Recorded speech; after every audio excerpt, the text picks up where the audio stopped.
let's talk about how you got here. All right. You know, I feel like it's today would be what, like 4 or 5 years-ish in Japan? It's actually, so February 1st will be my 4 years. Okay. So it's like 3.5 and a bit. 4-year anniversary in Japan. Yeah. I got a sense that you as a kid, I mean, you grew up in suburban Brisbane, but you did Japanese at school. Yes. Research. Yeah, we researched a lot. Wow. Well, we were debating. So you had a note there in a previous interview about how your dad introduced you to Studio Ghibli.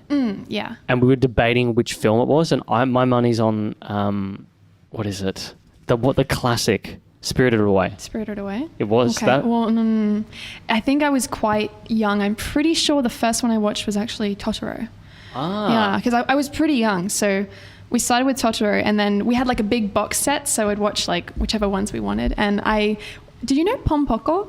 No. So that's a Studio Ghibli movie that's really intense. It's about do you know Tanuki? It's like a raccoon dog kind of thing. So it's about them living in the forest, and then the forest gradually gets destroyed into the city, and then they try to fight back for their home, and it's really the brutal. Animals, yeah? Yeah. I remember seeing, because I did Japanese at school up until I was about 16, and we watched a lot of these films. Yeah. And they were intense. Yeah, there's a lot of violence and strong themes in them, and I watched it as a kid. I was like, oh, cute cartoons. And like I watched Grave of the Fireflies when I was quite young, because I was like, a cartoon.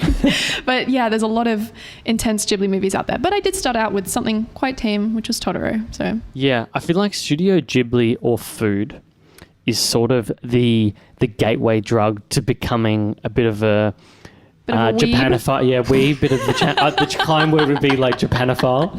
But yes, weeb is the correct term. Yeah. And I remember, that was one of the things that Lauren and I, when we first met each other, were about 18, and it was Japanese food. We were obsessed with Japanese. Yeah. And the area of Melbourne we grew up in didn't have great Japanese, so we'd always go into the city and eat it. And I became obsessed with Anthony Bourdain. Oh, yeah. Do you know Anthony Bourdain? And he died recently. Rest in peace, yeah. Yeah.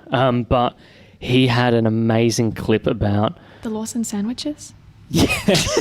Him with David, what's his name? The chef that was like super, super popular here for like 6 months, and then he left, and now he's got like a noodle bar.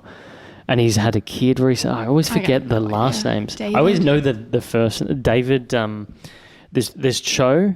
I think it's David Chang. That's it. Cho and Chang, because those two, one's an artist and one's a chef, like a really world-renowned chef, and they hang out together all the time, and they were best mates at Bourdain. Oh, okay. And they actually did the day in the life of a chef was the thing that Anthony Bourdain is the only other thing that he's ever done outside of a Belvini sort of commercial promo series. It's the only thing he's ever voiced over. Oh. So he did that for David Chang because they're like the best of friends. But it's this clip, we'll link it for everyone, but he talks about how there's life before and after Japan. That's what he says. It's sort of like going to the original, like for Eric Clapton, when sort of Jimi Hendrix came to town and he took acid for this first time. That's what he was saying, what it's like. It's just another world, which I'd say so. When you first came here, what was sort of the thing that you connected with? So the first ever time I came here... first time I ever came here, I was quite young. It was just a stopover, and I was here for like 3 days, but it was so intense that I don't remember much of it, except for being in the convenience store and being like, wow, food. I came here majorly for the first time with my high school. We did like a 2.5 week trip around. We went to like Hiroshima, Kyoto, Tokyo. We went down to Kyushu. It was super intense. And I just remember feeling just overwhelmed the whole time. Like, it was really fun, but it was like, there's so much going on, but mostly overwhelmed. Yeah. And I was like, at that point in my life, I was like, okay, you know what? I love Australia. I'm ready to go home now. And then I was like, I'll come back here on a holiday. So I came back with my parents. And then one day I was just walking down a road by myself. I just went for a walk, and it was just a highway, and there was a box of sweet potatoes that had fallen off a truck, and there were sweet potatoes all over the ground, and I picked one up, and I just got like this feeling of, I could live here. It's a dumb story, but it was a street potato that kind of like just inspired me. And after that, I was like, I gotta live here. And I have no idea why it was that moment. Wow. So it must have been, maybe it was the sounds, I don't know what could have triggered that, but it's funny because now I reckon the title of the episode is How a Street Potato Convinced Tokidoki Traveller to Stay in Japan. Yeah, I mean, I do think it was the fact that I was by myself for the first time in a different country. Like every time I traveled before that, I was with my parents all the time, with friends, and this time it was just by myself, and I was like, I can do this, and I feel strong by myself, and I feel like I could make it by myself here. Yeah, I know you studied Japanese, but why did you think I need to live somewhere else in Australia? Was there sort of like an itch inside of you in some way? Yeah, I don't know. So I grew up in suburban Brisbane, and Brisbane, it's a lovely place. Yeah. I think it's great. But you know, I tried going to Sydney and to Melbourne, and it's like cool, busy city life, but it just was missing a little something, and I still don't really know what it was missing. But maybe when you come to Japan, you kind of see what it was missing. Yeah. You know, it's so crazy here. There's just so much to do and to see, and it's just exciting, and it never stops.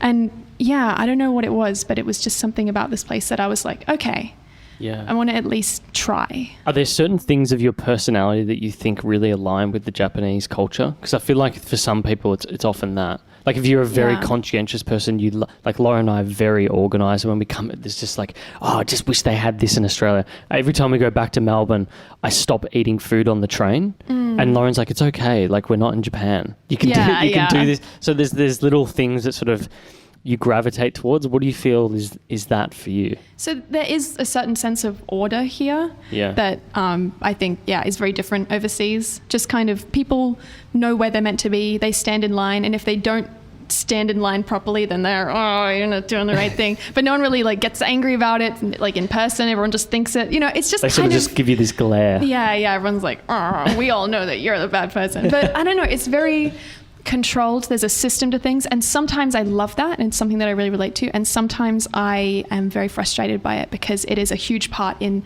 other parts of the culture where it's like, hey, I want to do this thing, am I allowed to do it? And they're like, it's not exactly the way it should be, and you're like, oh, this is just this little thing wrong. Does that mean I have to still wait the 6 weeks that I'm supposed to? And they're like, yeah. So it'll be just like little things where it's like you could bend the rules and there's no consequence, but you just have to always stick by the rules, which can be very frustrating.